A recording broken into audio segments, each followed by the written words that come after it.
Hi, hello friends. Welcome to Wheels and Hydraulic channel. நீங்கள் இப்போ பார்த்துட்டு இருக்கிறது டாட்டா சஃபாரியோட வீலு. இந்த வீல் பார்த்தீங்கன்னா நல்லாவே தெரியும் எந்த அளவுக்கு அடி வாங்கியிருக்கு பாருங்கள். இங்கே பாருங்கள், இது ஃபுல்லாகவே பெண்டு. இங்கேருந்து இது வரைக்கும் லெஃப்ட் சைடு ஃபுல்லாகவே இறங்கிடுச்சு. ஃபுல்லாகவே இது வேகமாக ஓட்டி பள்ளத்தில் விட்டதுனால நம்ம மெயினாக வந்து ரெண்டு விஷயத்த பார்க்க வேண்டியது இருக்குது. ஒன்று வந்து காற்று ப்ராப்பராக மெயின்டைன் பண்ணணும். இதோட ரொட்டேஷன் பார்த்தீங்களா எப்படி இருக்குது பாருங்கள். லெஃப்ட்டு ஃபுல்லாகவே இறங்கி அடிக்குது. இதில் ஆக்சுவலி ரெண்டு கம்ப்ளைண்ட் இருக்குது. ஒன்று லெஃப்ட் சைடில் பெண்டு ஃபுல்லாக இருக்குது, இன்னொன்று வாபலிங் கம்ப்ளைண்ட் இருக்குது.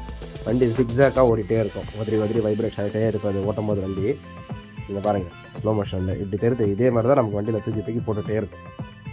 இது இந்த சைடு லெஃப்ட் சைடு இந்த இடத்துல ஃபுல்லாக அடிபட்டிருக்கு. இது ரைட் சைடில் இந்த சேனல் இருக்குது பார்த்திங்கன்னா, இதில் தான் ஃபுல்லாக இதுலேயும் அது லெஃப்ட் சைடாக வேலை செய்யணும், ரைட் சைடு சேனல்லேயும் நம்ம வேலை செய்கிற மாதிரி இருக்கும். உங்களுக்கு பார்த்திங்கன்னா தெரியும். இது வந்து ஆனால் ப்ராப்பராக ரெடி பண்ணலாம், ஹைட்ராலிக்கில் பண்ணலாம் ப்ராப்பராக. நீங்கள் இது மாற்ற வேண்டிய அவசியம் இல்லை. இந்த வீலை இதில் பாருங்கள் எந்த அளவுக்கு அடிபட்டிருக்கு. இப்போ இதை ரெக்கவர் பண்ணிட்டோம். இது ரெக்கவர் பண்ண வீடியோவை போட்டிருக்கேன் பாருங்கள். இது ஃபுல்லாகவே ரெக்கவர் பண்ணியாச்சு. இந்த அளவுக்கு லெஃப்ட் சைடில் அடிபட்டிருந்தது. இது ஃபுல்லாகவே வந்து இறங்கி போயிருந்தது இவ்வளோ தூரத்துக்கு. அது எல்லாத்தையுமே வந்து எடுத்தாச்சு மேலே. நீங்கள் பார்த்தீங்கன்னா தெரியும், இதான் கேஜு. இந்த கேஜோட ரொட்டேஷனில் பார்த்தீங்கன்னா தெரியும், நல்லா டீப்பாக செட் பண்ணியிருக்கும். ரொட்டேஷன் பாருங்கள், ப்ராப்பராக பக்காவாக இருக்கும். ஒரிஜினல் ஓய்வில் பக்காவாக ரெடி பண்ணலாம். நீங்கள் இதுக்காண்டி தேவையில்லாமல் எடுத்து ஷோரூமில் கொடுத்து மாற்ற வேண்டிய அவசியம் இல்லை. வீல் மாற்றிங்கன்னா காஸ்ட் ரொம்ப ஜாஸ்தியாக ஆகும்.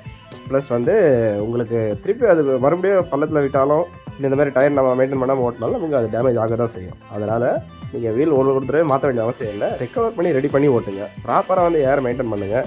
டயரை வந்து ஃப்ளாட்டாக வச்சுக்காதீங்க. டயர் வந்து புதுசாகவே வச்சுக்கிங்க. ஆஃப் கண்டிஷன் ஆனதுக்கப்புறம் சேஞ்ச் பண்ண பாருங்கள். மேக்ஸிமம் ஒரு கார் டயரோட லைஃப் பார்த்தீங்கன்னா ஒரு 40,000 கிலோமீட்டர் வரைக்கும் ஓட்டலாம். அதுக்கு மேலே ஓட்டினீங்க அப்படின்னா டயர் வந்து டேமேஜ் ஆகும், அடி வாங்கும். அதுலேயே ஏர் ப்ராப்பராக வந்து மெயின்டைன் பண்ணிகிட்டே இருக்கணும்.